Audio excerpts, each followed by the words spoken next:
కాంగ్రెస్ పాలన ఏ విధంగా ఉంది? కాంగ్రెస్ పాలన ప్రజెంట్ బావుందా? గతంలో బీఆర్ఎస్ పాలనే బావుందా? బీఆర్ఎస్ ప్రభుత్వంలో పేద ప్రజలకు కొంచెం లబ్ధి చేరింది వాస్తవమే. హ్మ్. రైతులకు రైతు బంధు కానీ, రైతు బీమా కానీ సకాలంలో వాళ్ళకి రైతులకు అందుబాటులో ఉన్నవి. ఈ ప్రభుత్వం చూసుకుంటే రైతులకు రైతు బంధు కానీ, రైతు బీమా కానీ కొంచెం అందలేదని అనిపిస్తుంది. గత ప్రభుత్వంలో తెలంగాణ వచ్చిన తర్వాత బడుగు బలహీన వర్గాలు లబ్ధి చేకూర్చుందని అనుకుంటున్నాను నేనైతే. కానీ ఇప్పుడున్న ప్రభుత్వం 18 నెలలు కాబోస్తుంది కాబట్టి ఇంకా ముందు ఫ్యూచర్ ఇంకా చూడాల్సి ఉంది. ఇంకా ఏ విధంగా చేస్తారు, ఎట్లా చేస్తారు అనేది. కాకపోతే డబల్ బెడ్రూమ్ ప్లాట్లు గత ప్రభుత్వంలో బీఆర్ఎస్ ప్రభుత్వంలో ఆ, లబ్ధిదారులకు ఇచ్చినారు. కాకపోతే ఇప్పుడు చాలా మటుకు ఇవ్వలేదు ఇంకా. ఉదాహరణకు మా వంగపల్లి గ్రామంలో చూసుకుంటే ఇంకా డబల్ బెడ్రూమ్ ప్లాట్లు హైవేకి కట్టి 40 మంది లబ్ధిదారులకు అలాట్ చేసిరు. కానీ ఇంకా అవి ఇవ్వలేదు. ఇప్పుడు ఇందిరమ్మ ఇల్లు పథకం స్టార్ట్ చేసిరు. అయితే నేను అనేది ఏంటంటే ఈ ప్రభుత్వంలో ఇందిరమ్మ ఇండ్లు ఏ విధంగా ఇస్తున్నారో గత ప్రభుత్వంలో జారీ చేసినటువంటి డబుల్ బెడ్రూమ్ ప్లాట్లు ఇస్తే బాగుంటుందని నా ఆలోచన. ప్రజెంట్ కేసీఆర్ ఇంట్లో గొడవలు జరుగుతున్నాయి కదా! కవితకు కేసీఆర్ గ్యాప్ వచ్చింది. ఎట్లా అది వ్యక్తిగత విషయం అండి. వీళ్ళ కుటుంబ సభ్యుల గురించి మనం ఆమె బహిరంగంగానే మాట్లాడుతుంది కదా! ఇంకా వాళ్ళ గురించి మనం మాట్లాడడం అంత స్థాయి కాదని నేను అనుకుంటున్నా. వాళ్ళ ఇంటర్వ్యూ అయినా వాళ్ళ ఫ్యామిలీ విషయాలు మనకు సంబంధం లేదండి. అది వాళ్ళ ఇంటి విషయం మనకు సంబంధం లేదు. ప్రభుత్వ పరిపాలన అయితే కేసీఆర్ గారు చేసిరని మంచిగా చేసి అనుకుంటున్నాను. రేవంత్ రెడ్డి పాలన ఎట్లుంది? కొంచెం ఇప్పుడు 18 నెలలుగా వస్తుంది. కొంచెం పర్వాలేదు అనిపిస్తుంది. ఇంకా ముందు ఫ్యూచర్ ఎట్టుంటుంది అనేది చూడాలి అంతే. ఈ బస్సు ఫ్రీ బస్సు పెట్టడం వల్ల వచ్చే బస్సులు ఆగిపోయినాయి. ఆర్డినరీ బస్సులను కూడా ఎక్స్ప్రెస్ చేసి సామాన్యులకు ఇప్పుడు మాలాంటి వాళ్ళు డబ్బులు పెట్టుకొని బస్సు ఎక్కాలండి. మాకు సీటు కూడా దొరకట్లేదు. వాళ్ళు పెట్టే పథకం మంచిదే, కానీ ఇతరులకు వాళ్ళ వల్ల ఇతరులకు ఇబ్బంది కలగకుండా చూసుకోవాలి. బస్సులు అనేది సామాన్యంగా చూడండి, మీరు గంటకు 2 బస్సులు లేదు ఈ దీంట్లో, కానీ ఇప్పుడు ఒక్క బస్సు కూడా పెట్టట్లేదు. అంటే బస్సు కోసం నిరీక్షణ చేయాల్సి వస్తుంది. బస్సులు డిపో మేనేజర్లు అడిగితే ఏమంటారంటే అసలు బస్సులు కరెక్ట్గా వస్తున్నాయి, టైంకి వస్తున్నాయి అంటారు, కానీ బస్సులు మాత్రం రావట్లేదండి. బస్సులు లేకపోవడం వల్ల చాలా ఇబ్బంది పడుతున్నారు జనం. బస్సులు అనేటి రెగ్యులర్గా వేసే బస్సులు వేయాలి. రెగ్యులర్ బస్సులు లేకుండా ఫ్రీ బస్సులు వేయడం వల్ల వాళ్ళకి లాస్ అవుతుందని చెప్పి బస్సు లేకపోవడం వల్ల అనదరు వాళ్ళకి బస్సులు ఇబ్బంది అవుతుంది.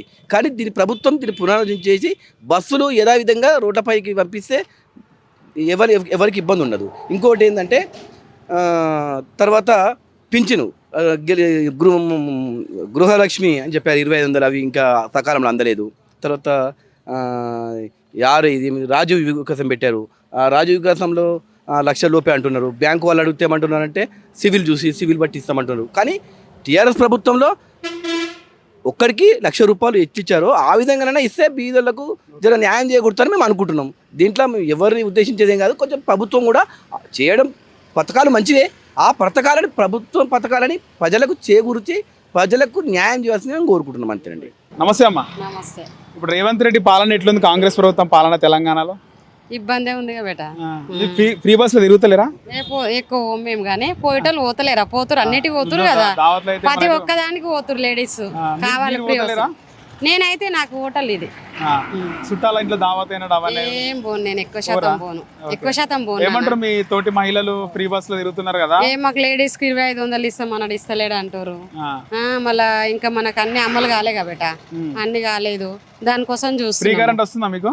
వస్తుంది ఫ్రీ కరెంట్. ఇప్పుడు మా వాస్తవానికి లేడీస్ అందరికి 2 పథకాలు అయితే అమలైతున్నట్టు అమలైనాయి, కానీ అనుకున్న పనులన్నీ అయితలేవు కదా. ఇంకా రానికి మళ్ళీ ప్రాబ్లమే ఉంది కదా. రేవంత్ రెడ్డి పాలన బాగుందా? గతంలో కాంగ్రెస్ బీఆర్ఎస్ పాలన అప్పుడే బాగుండే. అప్పుడే బాగుంది. కేసీఆర్ ముఖ్యమంత్రి ఉన్నాడు బాగుండే. అప్పుడే బాగుండే. అప్పుడు ఎందుకంటే లేడీస్ కు ఇప్పుడు ఊళ్ళ కరెంట్ అయినా బయట కరెంట్కి అయినా, మాకైతే రైతులం మేము, మనకి ఏదానికైనా రైతు బంధు ఇవ్వనికైనా జర బాగుండే. ఇప్పుడేమో అన్నిటికీ ఇబ్బంది అవుతుంది కదా. ఇక అంతా కొత్తగా అయింది, ఆయనకు కూడా ఇబ్బంది ఉంటుండొచ్చు. కానీ ఇప్పుడు లేడీస్ అట్లా అనుకోను కదా, జనాలు అయితే అట్లా అనుకోలేరు కదా. అట్లా గతంలో బాగా నడిచిందా దందా? ఇప్పుడు బాగుందా అంటే ఇక మాకు అప్పటి నుంచైనా బాగానే ఉంటుంది దందా. మాది అన్ని పల్లె ఋషులు కదా, బాగుంటది. ఈ తెలంగాణలో కాంగ్రెస్ ప్రభుత్వ పనితీరు ఏ విధంగా ఉందన్న? అట్లా ఉన్నది. మంచిగా ఉందా? గతంలో బీఆర్ఎస్ బాగుందా, ఇప్పుడు కాంగ్రెస్ బాగుంది? నేనే சொல்றது తెలంగాణ బాగున్నది. ఇప్పుడు ఇది వచ్చే మనకు అంత కష్టం కదా, గిరా గిట్ట లేకుండా ఉన్నది. తెలంగాణ ఉన్నప్పుడు ఏం బాధ లేదు. అది తెలంగాణ ఉన్నప్పుడు కరువు లేకుండా ఉండే. ఇప్పుడు ఇది కాంగ్రెస్ వచ్చి ఏం లాభం ఏం లేదు. మొత్తం ఎక్కడ దంతా అక్కడ అయిపోయింది. ఇంకా ఏం చేయాలి, తెలంగాణ ఉండేది మంచిగా ఉండే, కాంగ్రెస్ వచ్చి ఏం వేస్ట్. దందాలు లేవా కాంగ్రెస్తో? దాంతో మాకు దందా లేకుండా అయిపోయింది కదా. ఏం ఇప్పుడు రాయిపోతలేదు, అట్లే ఉన్నది. రాయిపోతే మనకు 10 రూపాయలు ఇస్తారు, రాయి అలా ఆగుతుంది కదా. దందాలు కేసీఆర్ ఇలా విచారణ కూడా హాజరైంది కదా, ఏం చెప్తారు దీన్ని? ఏమి ఆయన వస్తే మంచిగా ఉంటుంది కానీ మనం ఏం చెప్పలేము. మనకు 10 మంది బీఆర్ఎస్ కాళేశ్వరంలో అవకతవకలు జరిగిన అవినీతి జరిగింది, ఏమైనా బయటపడే అవకాశం ఉంటుందా? అలాంటిది ఏమైనా ఉంటుందా? 10 మంది ఎట్లా అంటే మనం అట్లా కదా, మనకు అంత ఏం లేదు కదా. అది ఉన్నంత బాగుండే. ఇప్పుడు వచ్చేప్పుడు మాకు పని లేకుండా ఏం లేకుండా దంతాలు అంత ఖరాబ్. కవిత కూడా బయటకు వచ్చి అంటే పార్టీ పెడుతున్నది, ఇప్పుడు ఆమె కేటీఆర్తో కొట్లాడుతుంది.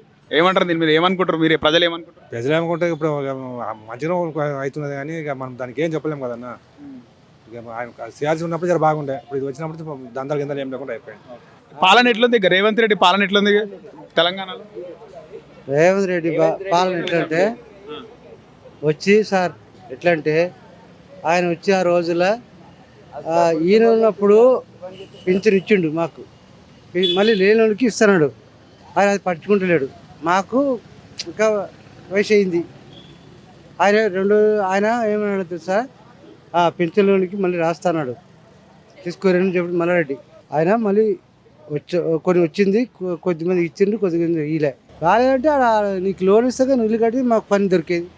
ఇప్పుడు కూలి చేయాలంటే మేము కూలి చేయాలంటే నువ్వు లోన్ ఇల్లు కడితేనే కదా మాకు 10 మందికి దొరికేది. నువ్వు లోన్ ఇస్తలేవు, ఏం చేస్తలేవు. డౌన్ ఉందా రియల్ ఎస్టేట్? ఇల్లు కట్టులు గిట్టులు అన్ని కొనుడు అమ్ముడు కట్టుడు ఫుల్ డౌన్ అయింది. ఇప్పుడు నువ్వు ఇల్లు కడితే కదా నాకు కూలికి వచ్చేది. నువ్వు ఇల్లు కట్టకుండా నేను ఎట్లా కూలికి వస్తా? తెలంగాణలో కాంగ్రెస్ ప్రభుత్వం ఎట్లుంది? నాకు అది అంతా రాదు కానీ దేనికేసో మళ్ళీ ఓటు ఎలక్షన్ జరిగితే మళ్ళీ దేనికేసో ఓటు? కేసీఆర్ గారు సార్, కేసీఆర్ గారు. ఎందుకు కేసీఆర్కి ఎందుకు? ఆయన ప్రభుత్వం బాగుండే, 2 సార్లు వచ్చినా కానీ ప్రభుత్వం మంచిగా ఉంటే డబల్ బెడ్రూమ్లు అన్ని రాసిండు, మాకు ఇయ్యలేదు, ఏది ఇయ్యలేదు. ఈ రేవేంద్ర రెడ్డి వచ్చిన మాకు అంతా ఆగమాగం ఉంది, పనులు లేవు, ఏం లేవు. అదొకటి. కూలీలు ఏడ పడితే అన్నీ రోడ్ల మీద కూర్చుంటున్నాం, ఇంట్లో తిండి లేక ఏం లేక కష్టాలు పడుతున్నాం, భార్య పిల్లలతో కిరాయిలకు బతుకుతున్నాం. గతంలో మంచిగా ఉండే ఆయన మంచి మనిషి, కేసీఆర్ గారు మంచివాడు. అబద్ధం ఎందుకు చెప్తున్నాం కదా సార్. హిట్ టీవీ యాప్, ఇందులో short news, live news, entertainment shows, movies, digital magazines తో పాటు మీ జిల్లా వార్తలను కూడా ఫ్రీగా చూడొచ్చు.